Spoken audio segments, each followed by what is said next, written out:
परिंदों के घरों को बेचकर महल बनाया है। ध्यान दीजिएगा, परिंदों के घरों को बेचकर महल बनाया है। तरक्की के नाम पर देखो इंसान कहां तक आया है। जमीनें छीन कर कहते हैं कि तुमको हम संवारेंगे। जमीनें छीन कर कहते हैं कि तुमको हम संवारेंगे, मगर अब ये तो बताओ कि परिंदे कहाँ ठहरेंगे। जी हाँ, हम बात कर रहे हैं निकोबार प्रोजेक्ट की।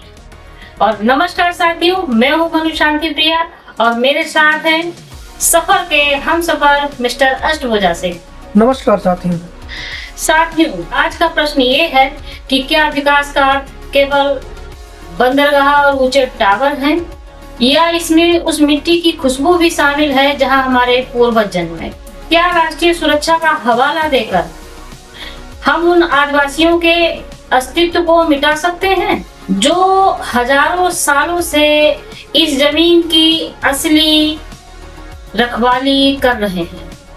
आज का सवाल यह है कि नीति आयोग के गलियारों में तैयार हुई उन योजनाओं का जो सचमुच देश की आत्मनिर्भरता के लिए है, या फिर अडानी जैसे बड़े कॉर्पोरेट घरानों के व्यापारिक विस्तार का एक सुरक्षित रास्ता भर है।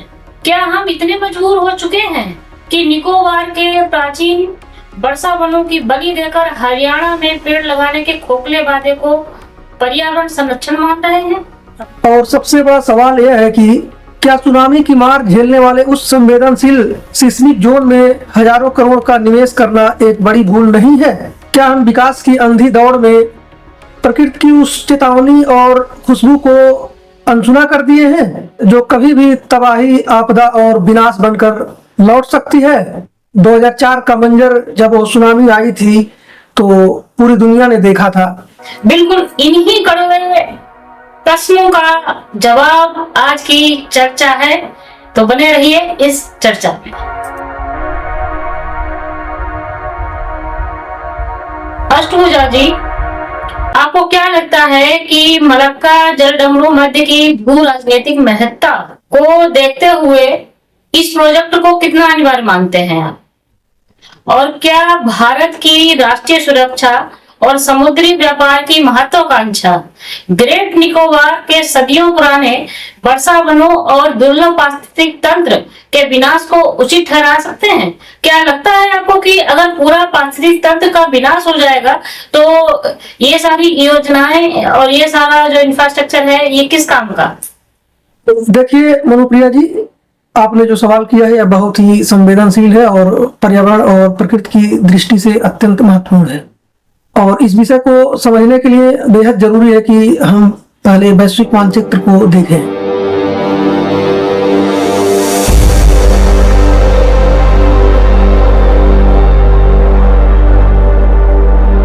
वैश्विक मानचित्र पर भारत की स्थिति को देखें तो हम पाएंगे कि जो इंडोनेशिया के पास मलक्का जलडमरू मध्य है वह दुनिया का सबसे व्यस्त समुद्री मार्ग है, जहां से वैश्विक व्यापार का लगभग 1/3 हिस्सा गुजरता है। और भारत के लिए जो अंडमान निकोबार द्वीप समूह है और उस पर स्थित ग्रेट निकोबार का जो क्षेत्र है वो महज केवल एक द्वीप नहीं बल्कि हिंद महासागर का प्रवेश द्वार है। और वर्तमान में भारत के बड़े जहाज जिन्हें कार्गो शिप्स कहा जाता है वह श्रीलंका के कोलंबो या सिंगापुर जैसे विदेशी बंदरगाहों पर निर्भर है, जिससे न केवल आर्थिक नुकसान होता है बल्कि रणनीतिक रूप से भी हम दूसरे देशों की दया पर निर्भर रहते हैं। चीन की स्ट्रिंग ऑफ पर्ल्स नीति, जिसके तहत वह भारत को चारों ओर से घेर रहा है, उसका जवाब देने के लिए भारत सरकार ने जो है यह कदम उठाया है कि निकोबार में एक मजबूत मिलिट्री और व्यापारिक उपस्थिति अनिवार्य है और इससे इन्हीं विस्तार को काउंटर किया जा सकता है। हाँ, यहाँ एक जो महत्वपूर्ण बात निकल कर आती है वो यह कि राज्य की सुरक्षा और आर्थिक संप्रभुता अक्सर ऐसी कठोर परियोजनाओं की नींव रखती हैं जिन्हें राष्ट्रीय हित में अनिवार्य मान लिया जाता है। ये सही कह रहे हैं आप सर, लेकिन इसी अनिवार्यता के तहत ये भी देखा जाता है कि जो वहां पे लोग रह रहे हैं उनकी जो स्वायत्तता है, उनका जो जीवन है और साथ ही साथ जो पर्यावरण है वो इंसान के लिए सबसे ज्यादा इम्पोर्टेंट है। तो प्रकृति से इस तरह का सीधा जो है क्या कहना चाहिए, बैर मोल ले लेना क्या उचित होगा? देखिए, यह विरोधाभास तो है कि क्या राष्ट्रीय सुरक्षा केवल सीमाओं की सुरक्षा है या अपने प्राकृतिक संसाधनों और नागरिकों की सुरक्षा भी है। ग्रेट निकोबार के जो वर्षा वन है वह ग्लोबल बायोडाइवर्सिटी हॉटस्पॉट है और हजारों वर्षों से विकसित हुए पारिस्थितिकी तंत्र हैं। इनको हम दोबारा निर्मित नहीं कर सकते और सुरक्षा के नाम पर हजारों हेक्टेयर प्राचीन जंगलों को काटना और लाखों पेड़ों की बलि देना एक ऐसी क्षति है जिसकी भरपाई कोई भी बंदरगाह या हवाई अड्डा नहीं कर सकता। और समय के साथ और इन विकास परियोजनाओं के नाम और देश के कुछ धनाढ्य लोगों और मुट्ठी भर हाथों में अगर सौंप देंगे तो इस पारिस्थितिकी नींव को, आधार को और प्रकृति के मनोरंजक माहौल को खो देंगे। तो इस प्रक्रिया में जो विकास होगा वह विकास अपने आप में एक खोखला नजर आएगा, क्योंकि आप जानते हैं कि अब अंतर्राष्ट्रीय स्तर पर भी जल, जंगल, जमीन, स्वच्छता और पर्यावरण के बीच संतुलित तालमेल बैठाने के लिए ब्लू इकोनॉमी की अवधारणा दी जा रही है, जो पर्यावरण के साथ जल, जंगल और जमीन की रक्षा करते हुए संतुलित रूप से तालमेल बिठाने पर जोर देता है। अतः यह बेहद जरूरी है कि रणनीतिक लाभ और पर्यावरणीय विनाश के बीच का यह संतुलन वर्तमान में जो स्थिति दिख रही है और जैसा कि करोड़ों पेड़ काटने का फरमान जारी हो चुका है उससे असंतुलित ही होगा, क्योंकि हम भविष्य की सुरक्षा के लिए अपने वर्तमान के सबसे अनमोल और मनमोहक प्राकृतिक कवच को नष्ट कर रहे हैं। बहुत सही कहा आपने सर, क्योंकि अगर आप भविष्य की योजना वर्तमान को ध्यान में रखते हुए नहीं बनाएंगे तो जब वर्तमान ही नहीं होगा तो भविष्य आप किसके व्यस्त रखेंगे। और भविष्य की बात तो आप तब करेंगे ना जब वर्तमान में पूंजी, प्राकृतिक संसाधन, मानव, कहते हैं ना कि अगर आपके पास देश यानी क्षेत्रफल होगा, जनसंख्या होगी, स्वायत्तता होगी, तभी तो आप शासन कर पाएंगे। तो इसको क्यों नहीं विचारणीय बनाया गया? या तात्कालिक सरकार केवल सिर्फ और सिर्फ अपना लाभ देख रही है कि या उसको अडानी समूह से ऐसा कुछ मिल रहा है जिसके गर्त में ये सारा ग्रेट निकोबार जो है बलि चढ़ रहा है। खैर, ये चर्चा तो जारी ही रहेगी, लेकिन इसी आलोक में प्रश्न और उठता है कि इस प्रोजेक्ट के क्रियान्वयन में अडानी समूह की जो संभावित भूमिका है और नीति आयोग की जो योजनाएं हैं उन पर प्रश्न उठना लाजमी है कि इस तरह की योजनाएं क्यों बनाई गई। क्या आपको लगता है कि इस तरह के मेगा प्रोजेक्ट्स में पारदर्शिता की कमी है, या ये प्रोजेक्ट विकास के नाम पर केवल बड़े घरानों को लाभ पहुंचाने के लिए बनाए जा रहे हैं, या उन बड़े घरानों के व्यापारिक साम्राज्य को और विस्तार देना इनकी नीतियों में शामिल है?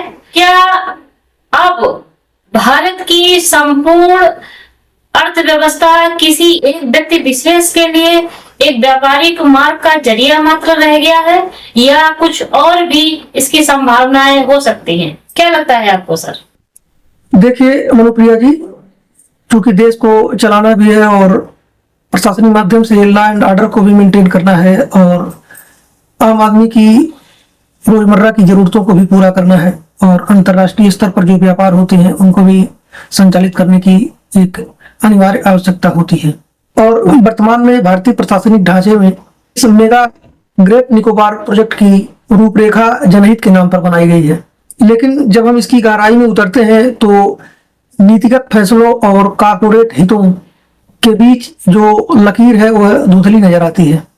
और नीति आयोग द्वारा प्रस्तावित इस प्रोजेक्ट में अडानी पोर्ट्स जैसे दिग्गज कंपनियों की दिलचस्पी का सीधा संबंध भारत का बंदरगाह आधारित विकास की नीति, कार्यक्रम और क्रियान्वयन से जुड़ा है। हाँ, वर्तमान में भारत की जो स्थितियां दिख रही हैं और राजनीति, उद्योग और पूंजीपति का जो गठजोड़ और नेक्सस दिख रहा है वह स्पष्ट रूप से सरकार की विभिन्न नीतियों और कार्यक्रमों तथा आदेशों में साफ जाहिर है कि अब सारे कानून लचीले हो गए हैं। उदाहरण के तौर पर जो एक बहुत ही महत्वपूर्ण कोस्टल जोन से संबंधित नियम होता है जिसको CRZ बोलते हैं, अर्थात कोस्टल रेगुलेशन जोन, उसमें बदलाव ऐसे ही लचीले हुए हैं ताकि बंदरगाह और टाउनशिप के लिए रास्ता साफ हो सके और बीच की बाधाएं कमजोर हो जाएं। आपको नहीं लगता है कि ये जो पूरी बात है वो ये दर्शाती है कि इस तरह का जो इंफ्रास्ट्रक्चर, इस तरह का जो विकास किया जा रहा है वो राजतंत्र निजी दिग्गजों के अनुरूप कर रहा है विकास?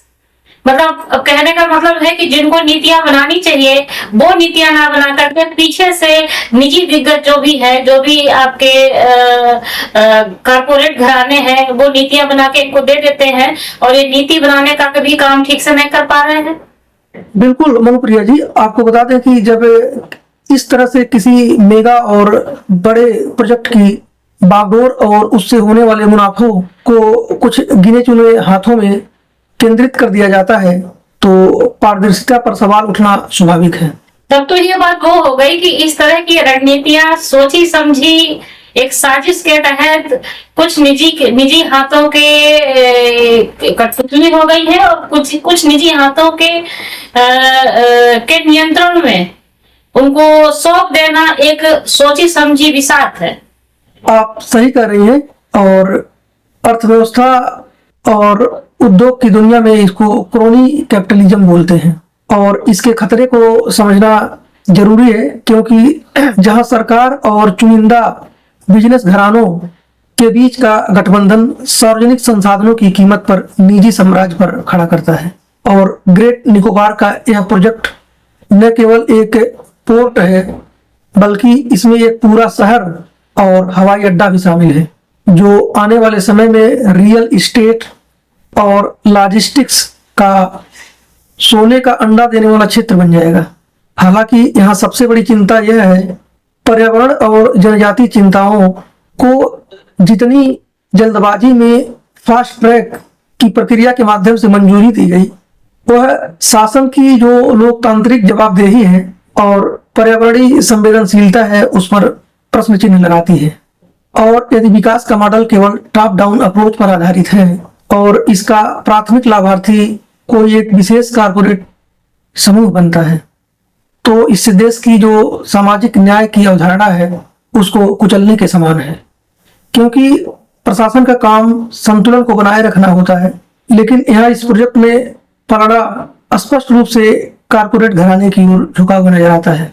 ये तो वो बात हो गई कि इस तरह से ये एक जो दीर्घकाल में ये प्रोजेक्ट जो है वो राष्ट्रीय हितों और स्थानीय समुदाय लोगों के लिए आत्मघाती हो जाएगा। बिल्कुल, क्योंकि जब आप ये सोचिए कि हजारों हेक्टेयर का जो जंगल पूरी तरह से विनाश कर दिया जाएगा तो एक तो मानसून पे तो उसका विपरीत प्रभाव पड़ेगा ही पड़ेगा और उसके साथ में भारत में जो जलवायु परिवर्तन बुरी तरह से प्रभावित होगा।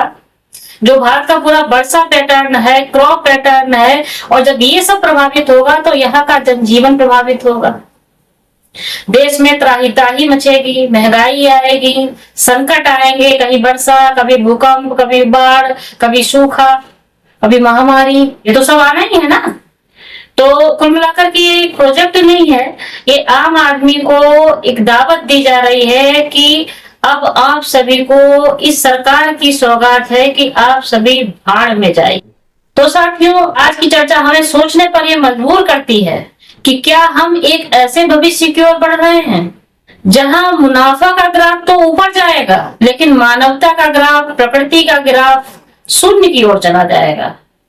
क्या हमारी आने वाली पीढ़ियां हमें इसके लिए माफ करेंगी कि हमने उन्हें उनके हिस्से की शुद्ध हवा और जंगल एक कारपोरेट घराने को भेंट चढ़ने के लिए छोड़ दिए थे? और ये प्रश्न आप सभी दर्शकों से मेरा है कि आप सभी के जिनका भी विवाह हो गया है और जिनका होने वाला है, तो आप ये सोचिए कि क्या आप अपने बच्चों को एक ऐसा भविष्य देना चाहेंगे कि चारों तरफ इतनी तीव्र लू वाली गर्म हवाएं चल रही हूं, बच्चे आपके घर से बाहर खेलने के लिए विवश हो जाएं, घर के बाहर खेलने भी नहीं जा पाए, आप उनको सांस लेने के लिए ऑक्सीजन के सिलेंडर आपको, जैसा कि चीन में हो रहा है, ऑक्सीजन के सिलेंडर आपको लगाने पड़े, तो आपको ये सोचना है कि ग्रेट निकोबार प्रोजेक्ट पे आपको अपनी आवाज उठानी है कि नहीं उठानी है। हालांकि जिस तरह के चुनावी परिणाम आते हैं तो उनको देखकर कई बार ये निराशा भी होती है मन में।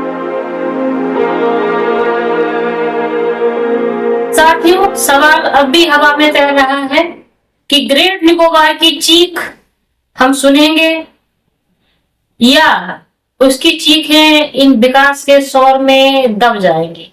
फैसला आपका है कि आप विद्रोह करेंगे या नहीं करेंगे। जैसा कि आपके चुनावी परिणाम आते हैं तो उनको देख करके मन में सदैव ये पीड़ा होती है कि लोग जो है अब अभी भी वोट पर्यावरण, स्वास्थ्य, शिक्षा, महंगाई, इसको ध्यान में रख करके धर्म के नाम पे दे रहे हैं।